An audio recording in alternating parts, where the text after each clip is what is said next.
ជំរាបសួរលោកគ្រូអ្នកគ្រូទាំងអស់គ្នាចឹងវីដេអូនេះខ្ញុំនឹងធ្វើការបង្ហាញនៅប្លង់មេរៀនទាំងមូលនៅពេលដែលយើងបង្រៀនតាមបែបកញ្ចក់អំណាចរបស់យើងណាអញ្ចឹងត្រង់ចំណុចនេះគឺជាការស្គាល់តួបាទស្គាល់តួបាទអញ្ចឹងមាន4តួរបស់យើងរីឯ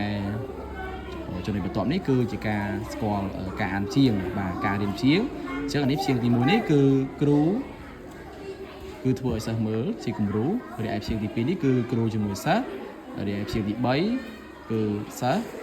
នេះក៏សិស្សដែរបាទនេះសិស្សដែរបន្តមកទៀតខ្ញុំចុះឲ្យចុះក្រោមមកគឺយើងចាប់ដើមសរសេរពាក្យអញ្ចឹងពាក្យទី1នេះគឺគ្រូជាអ្នកផ្សំប្រកបបាទនឹងធ្វើចលនាដៃរបស់យើងចង្អុលទៅតាមព្យាង្គរបស់យើងហ្នឹងហើយបានយើងចាប់ដើមអូសពាក្យទាំងមូលអញ្ចឹងពាក្យទី2នេះគឺបាទសម្រាប់គ្រូជាមួយសិស្សផ្សំប្រកបរួមគ្នាបាទរីឯពាក្យទី3នេះក៏បាទសិស្សគាត់ធ្វើដោយខ្លួនឯងដែរអញ្ចឹងអត់មានគ្រូទេរីឯពាក្យមួយនេះហើយមួយនេះគឺជាវគ្គស័ព្ទអញ្ចឹងក៏ខ្ញុំសរសេរមកជូននេះដែរ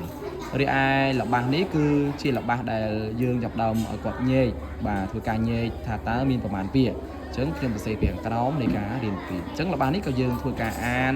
ជាគំរូឲ្យគាត់ហើយបាទយើងអានគ្រូជាមួយនឹងសិស្សហើយបានឲ្យគាត់អានខ្លួនឯងដែរ